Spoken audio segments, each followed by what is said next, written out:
Good evening and welcome to our platforms, nrpmediaja.com, also Facebook and YouTube at NRP Media JA. It's Wednesday, April 10, 2024. I am Lou and Bramwell Shakes with the NRP Evening News Roundup. Here are the headlines. Smoke from the Riverton City dump in Kingston for the second day blanketed the corporate area. Kingston Wharves Limited suspends activities indefinitely due to choking Riverton smoke. Ministry of Health advises against inhaling smoke from Riverton. JCF reporting a significant reduction in several categories of major crime during the first quarter of 2024 when compared to the same period in 2023. And in sport, CONCACAF announces the official draw for the 2024 CONCACAF Under-20 Championship. The news today is brought to you courtesy of NRP Radio, reaching you where you are, no boundaries, no limitations. Hi, I'm Genevieve. And I'm Kalisha. And we are the Chryso Praises. You're listening to NRP Media and Radio. Reaching you where you are. No boundaries, no limitations. And now the news in details. Smoke from the Riverton City dump in Kingston for the second day blanketed the corporate area, forcing scores of persons to mask themselves, while others in their vehicles drove with windows up to avoid inhaling the smoke. Reports to our newsroom indicate that the thick smoke could be seen from Highway 2000 and span areas into downtown Kingston and Upper St. Andrew. The smoke started from sometimes yesterday, and despite the best efforts of the NSWMA, it was not fully contained due to heavy winds. Executive Director of the National Solid Waste Management Authority, NSWMA, Audley Gordon, who spoke in an interview with NRP News, says employees and truckers have been making several trips with material to cover the burning section of the dump. Right now, we are moving in truckloads and truckloads of cover material from areas of the disposal site where we have our stockpile. We have enough heavy-duty equipment and personnel from the Jamaica Fire Brigade with us, and we will get the smoke nuisance under control. It may take us another 10, 12 hours, but we will get it under control because we are covering the area and we are doing it very fast because we understand the smoke nuisance and what it means to our residents. So we are doing the best we can in the circumstances, and I believe that with the wind playing the havoc it is playing, people will see smoke in various areas at various times. But here on the disposal site, I can tell you it's much calmer. Executive Director of the National Solid Waste Management Authority, NSWMA, Audley Gordon. Meanwhile, Kingston Wharves Limited has since advised the public that due to the smoke and poor air quality from the Riverton City landfill affecting Newport West, operations at its facilities have been suspended until further notice. A release from the KWL today indicated that in the interest of its team and customers, Kingston Wharves Limited has temporarily suspended all vessel and gate operations at its terminal, services at all warehouses, and motor vehicle operations at its global auto logistics center at Stinson Pen. In light of the developments, members of the public were advised to avoid attending the wharf to do business until noon today, when the situation would be reassessed. Early this afternoon, when NRP News contacted Kingston Wharves Limited, it reported that normalcy was restored sometime this afternoon after the smoke subsided.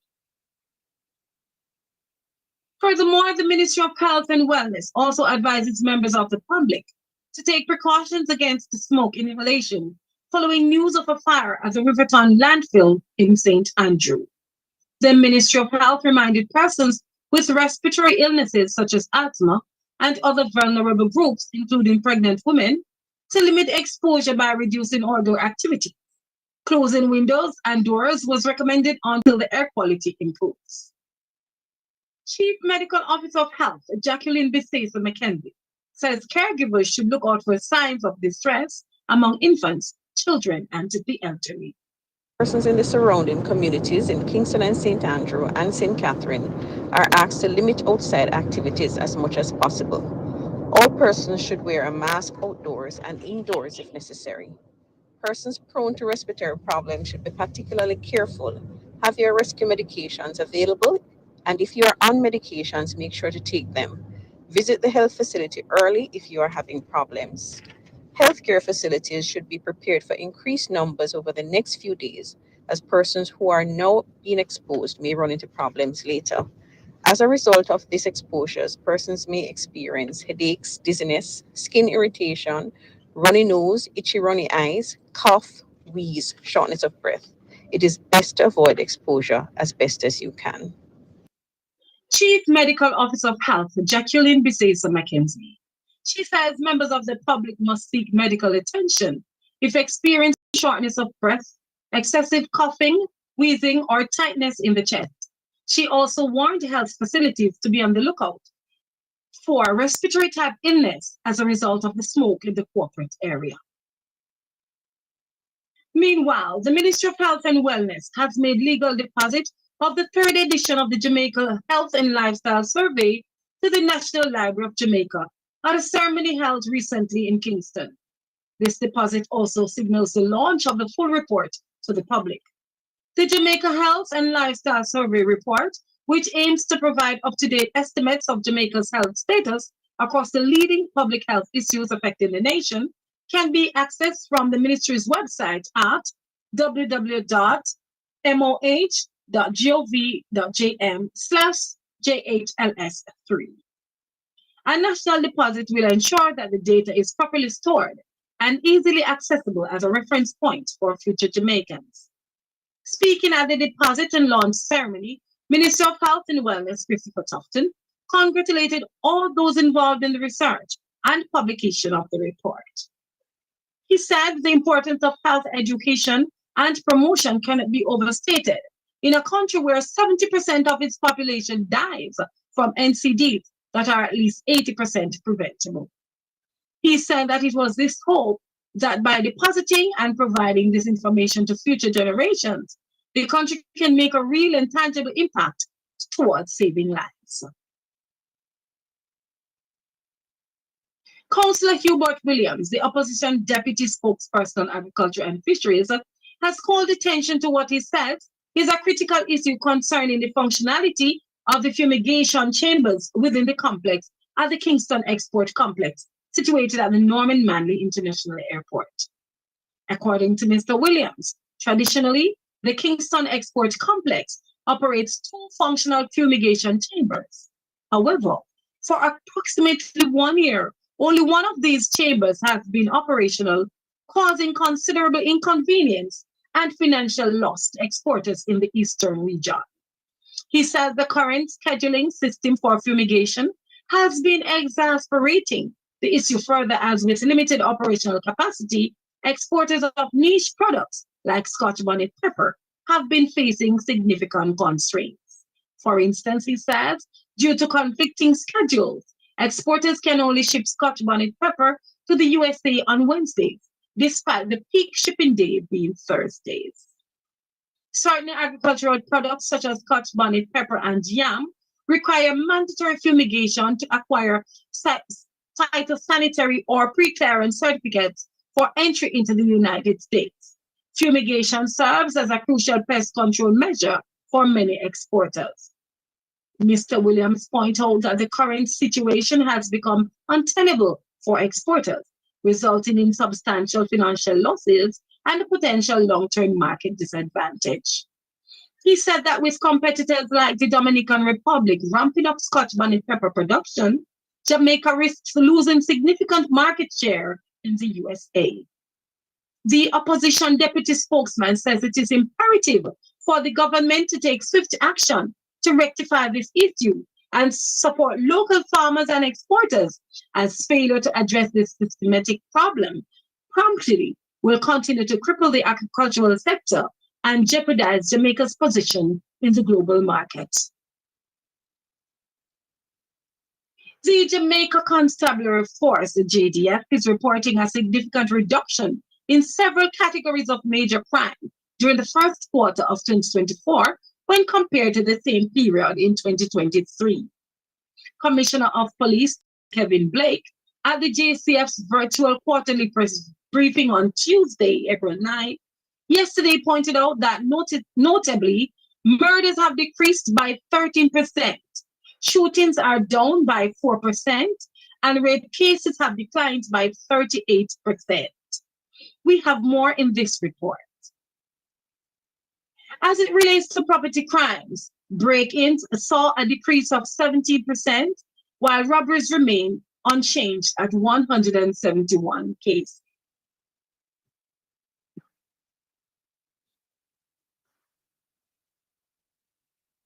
We will now take a report from Gafar Ellis.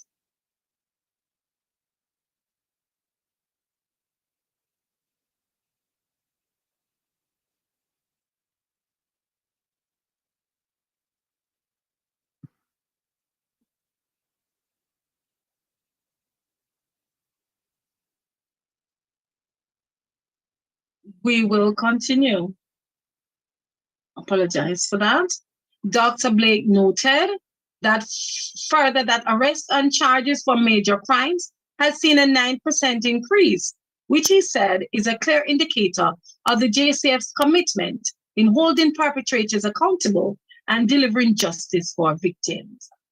And the commissioner said the JCF's focus on recovering illegal firearms is yielding tangible results, with a 7% increase in gun seizures so far this year. Pistols are the most seized firearms. Ammunition seizures also rose by 41%, reflecting the JCF's intensified efforts to rid the streets of these dangerous tools of violence, the commissioner added. While acknowledging the legislative support provided through the new Firearms Act, the commissioner said the greater focus will be placed on removing illegal weapons from the nation's streets and communities. He reminded that this intensification of focus will be reflected in adjustments in the JCF's organizational structure, which will be announced in short order. He extended a call for all law-abiding citizens to assist in turning the tide against the criminals by showing a collective will to isolate these persons from among us.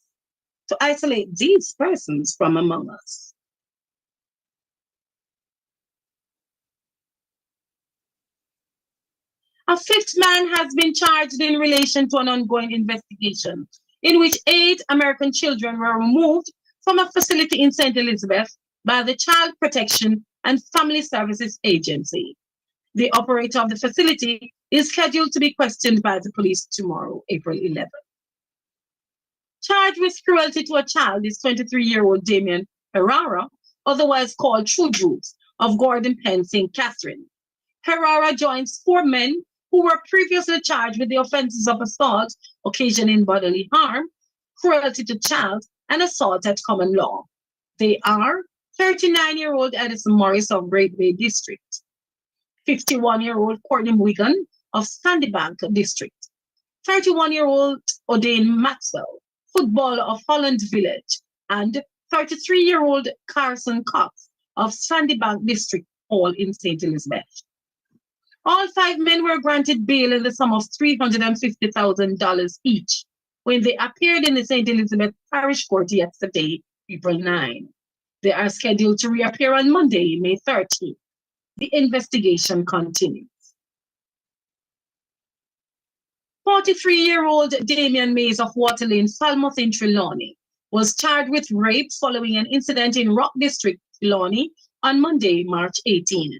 According to reports from the Falmouth police, at approximately 5 p.m., Mays allegedly approached a woman, brandished what appeared to be a gun, and forced her into a secluded area where he sexually assaulted her. On April 1, Mays was pointed out to the police in the town of Falmouth. He was taken into custody. He is scheduled to appear before the Trelawney Parish Court on Friday, April 12th. And in another incident, a 14-year-old boy was recently charged with rape following an incident which took place in Clarendon on Saturday, March 16. Reports are that at about 5 p.m., the teenage boy lured a 7-year-old girl behind a tree and had sexual intercourse with her against her will. On Tuesday, April 9, the teen was pointed out to the police in the presence of his parents.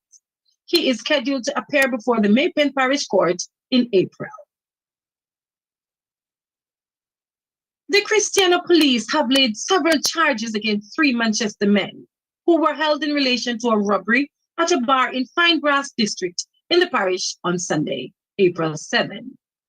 Charged with 3 counts of robbery with aggravation, 3 counts of unauthorized possession of ammunition, and possession of prohibited weapon, are 23-year-old construction worker Javon Levy, otherwise called Joe, and Asana Tullo, otherwise called Saini, of Sedberg and Shieldsbush districts, respectively.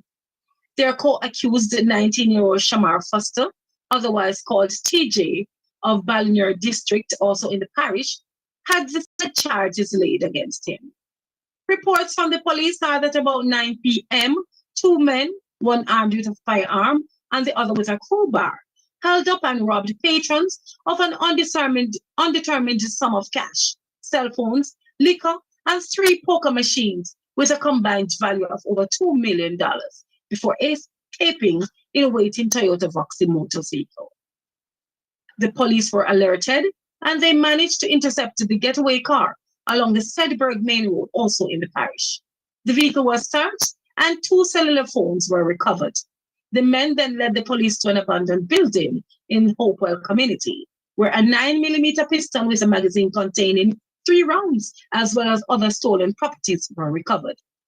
Levy, Tullo, and Foster were taken into custody, where they were charged after questioning and answer sessions in the presence of justices of the peace, and they each provided a statement indicating the role they played in the robbery. They are scheduled to appear in the Mandeville Parish Court on Wednesday, April 24, 2024.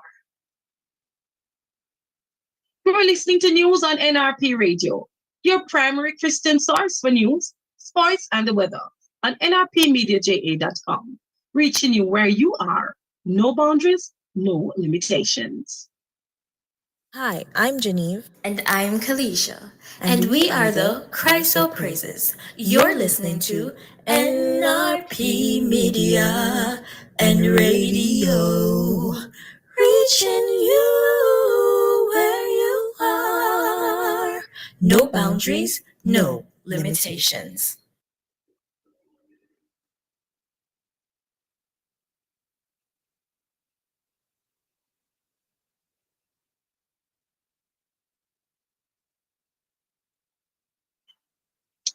And now for our sports stories.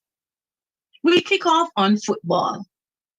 CONCACAF has announced that the official draw for the 2024 CONCACAF Under-20 Championship will take place tomorrow, Thursday, April 11, 2024, at the CONCACAF headquarters in Miami, Florida.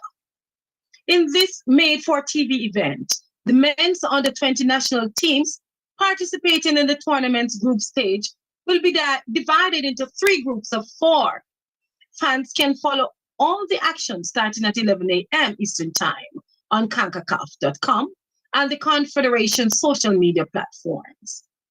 The World Cup qualifying competition will take place from July 19 to August 4 in Celaya and Araputo, Mexico, and will feature the participation of CONCACAF's 12 best men's Under-20 national teams. The 2024 CONCACAF Under-20 Championship will begin with a group stage, including the 6 highest-ranked teams according to the CONCACAF Men's Under-20 rankings and 6 that qualified from a preliminary stage. The 12 teams are Canada, Costa Rica, Cuba, Dominican Republic, El Salvador, Guatemala, Haiti, Honduras, Jamaica, Mexico, Panama, and the United States.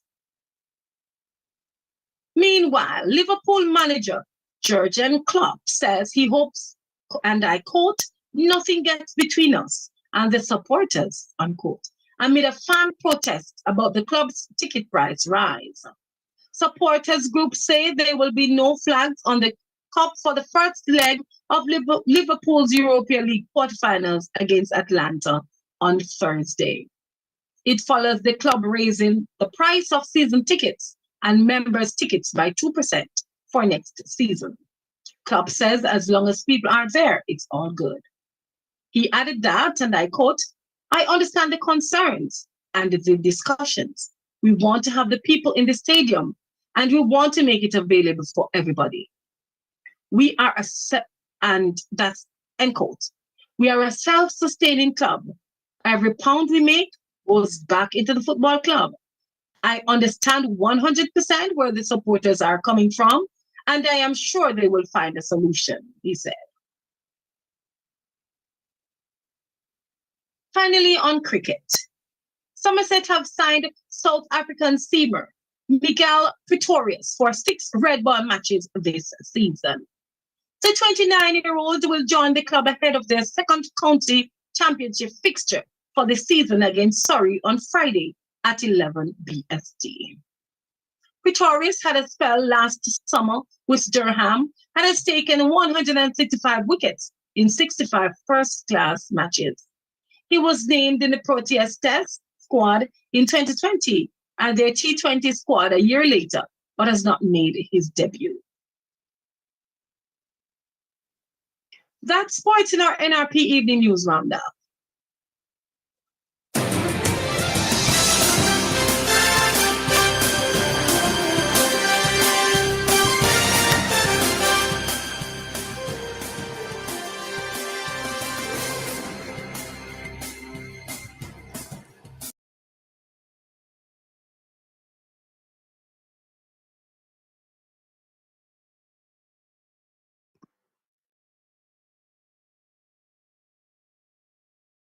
We promise to bring you a good news story as often as we can.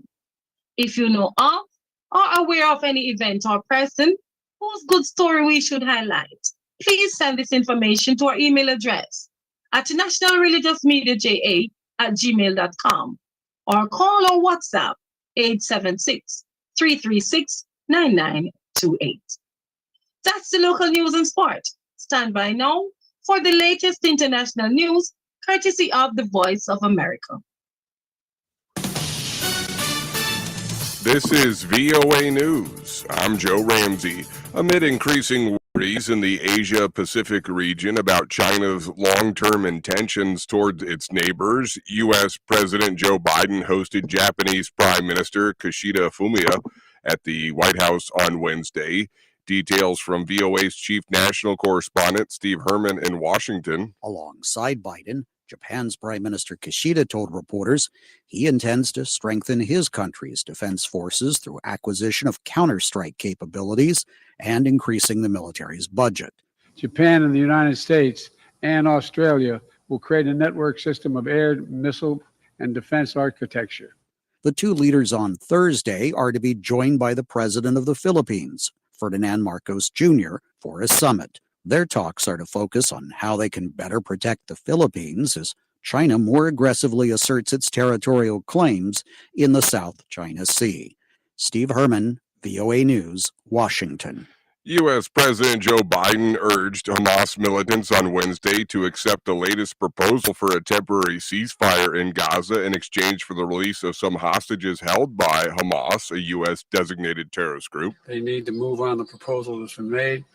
And as I said, we'll get these hostages home where they belong. but also bring back a 6-week ceasefire that we need now. Biden said he had been blunt and straightforward with Israeli Prime Minister Benjamin Netanyahu in stressing the need for Israel to allow more humanitarian aid into Gaza. Israeli aircraft have killed 3 sons of Hamas's top political leader in the Gaza Strip. The strikes went after high-stakes targets at a time when Israel is holding delicate ceasefire negotiations with the militant group. This is VOA News. That was the latest international news courtesy of the Voice of America. Stand by now for the latest weather report and forecast.